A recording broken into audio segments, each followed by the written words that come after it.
So your kid is biting. Here's what you need to know. 1, we're going to talk about biting as a stress behavior. 2, we're going to talk about what to do in the moment when your kid bites. And then 3, we're going to talk about what to do all the rest of the time so that you don't have this problem. So 1, biting is a stress behavior. That means there's something going on either in your child's body or in their world that is stressful for them. That could be a child not sharing a toy. It could also be the lights being too harsh. It could be that these things are too loud. And as a parent, your first task here is to identify, why is your child biting? Is it a language thing? Are they overwhelmed? Are they upregulated? There's always a reason. I want you to solve for that reason.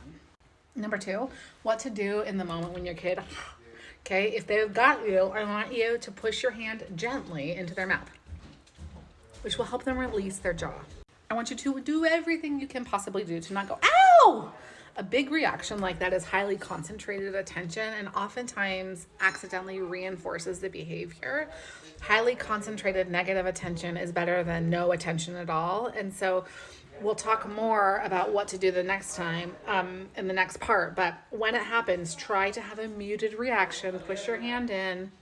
If your child has bit another child, put your body between them.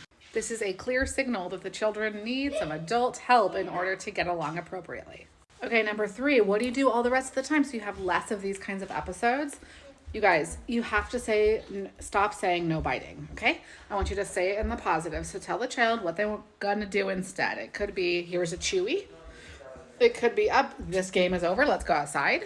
This part is also about teaching the child the skill or whatever it is that they need to know that they're missing from that first part around why are they biting. So if they're biting because they don't have the language, you need to give them some words. If they're biting because another child is grabbing something from them, then you need to teach both children to ask for things with palm up. If they're biting because it's overstimulating, then you need to turn the lights off and teach your child like, oh, that feels like a lot. I know, I can lights off, okay? But I want you to fundamentally operate from the fact that your child is biting because they're under stress. It is your job to be a stress detective and then to fill up your child with the skills, the capacities, the relationships, the environments that allow them to be successful in play or with you or during whatever activity they're doing where the biting happens. If your child is struggling with biting, let me know how old they are in the comments and what your number 1 question about biting is.